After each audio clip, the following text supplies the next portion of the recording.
Retrocedamos al momento exacto en que la Tierra estaba lista para recibir a su habitante principal. No había ruidos de civilización, solo un ecosistema en perfecto equilibrio, esperando una gestión inteligente. El relato de la creación nos ofrece un detalle que la ciencia moderna ha confirmado de manera fascinante.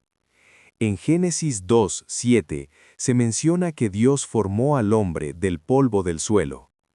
Si analizamos esto bajo una lente científica, descubrimos que el cuerpo humano está compuesto de los mismos elementos químicos básicos que se encuentran en la corteza terrestre: oxígeno, carbono, hidrógeno, nitrógeno, calcio y fósforo, entre otros. No fue un proceso improvisado, sino una obra maestra de ingeniería biológica. Sin embargo, ese cuerpo perfectamente formado, con todos sus órganos y sistemas en su lugar, permanecía inerte. Era una estructura biológica completa, pero sin funcionamiento. La vida no comenzó hasta que el Creador introdujo un componente vital: el aliento de vida. Es común escuchar que el ser humano posee algo separable en su interior, pero el registro original es mucho más directo. Al soplar en las narices del hombre el aliento de vida, la chispa de energía o fuerza vital que activa los procesos celulares, se produjo una reacción. El hombre llegó a ser un alma viviente. Es fundamental notar la precisión del lenguaje. La suma del cuerpo físico, polvo, más la fuerza vital, aliento, da como resultado el alma. Según esta perspectiva, el alma no es una entidad independiente que habita el cuerpo. El alma es la persona misma en su totalidad. Si la respiración cesa y la fuerza vital se retira, el alma deja de existir, pues los componentes se separan.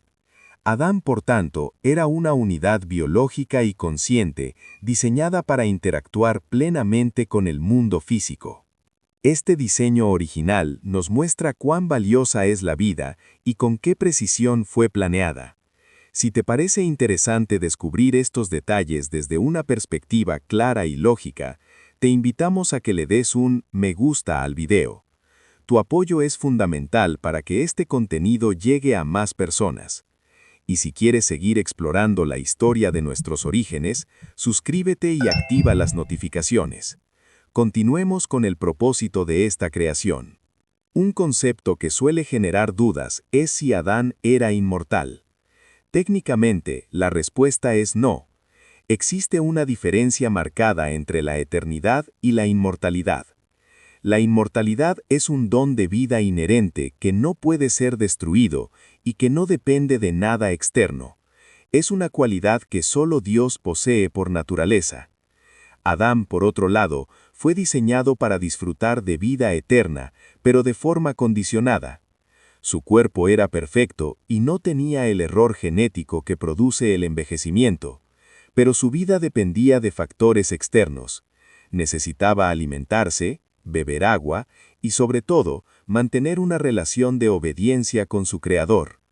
Era como un motor de alta precisión diseñado para funcionar siempre, siempre y cuando se mantuviera conectado a su fuente de energía y siguiera las instrucciones del fabricante. La muerte no era parte de su diseño original, era una consecuencia evitable. ¿En qué ocupaba su tiempo el primer hombre? No era un espectador pasivo. Adán tenía asignaciones que requerían una gran capacidad analítica. La primera de ellas fue la clasificación de la fauna. Dios le presentó los animales para que Adán observara sus hábitos, anatomía y comportamientos. Poner nombre a cada especie no fue un acto al azar. Fue un estudio biológico profundo que requirió tiempo y observación meticulosa. Además, tenía la responsabilidad de ser el administrador del jardín. Su trabajo de cultivar y cuidar el Edén implicaba mantener el orden biológico y extender la belleza del jardín original hacia el resto del planeta. Adán era en esencia un científico y un paisajista con un propósito global.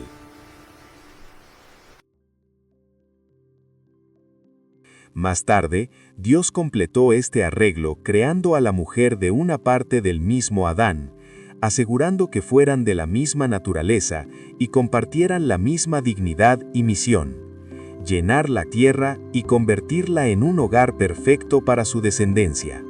Adán y Eva representaban la cumbre de la perfección terrestre. Eran almas vivientes, seres físicos con la capacidad de aprender y vivir por tiempo indefinido. Todo en su entorno estaba diseñado para su éxito y felicidad. Sin embargo, para que esa vida fuera verdaderamente significativa y no una programación automática, era necesaria una elección.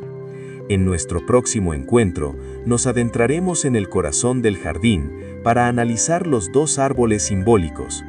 Explicaremos por qué eran la puerta abierta a la lealtad y qué significó realmente para la humanidad el momento en que se decidió ignorar el manual del Creador.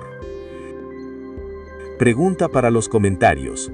Ahora que hemos visto que el alma es la persona completa y no algo interno, ¿cómo crees que esto cambia la comprensión de la esperanza de vivir para siempre en la tierra? Déjanos tu opinión abajo, queremos leerte.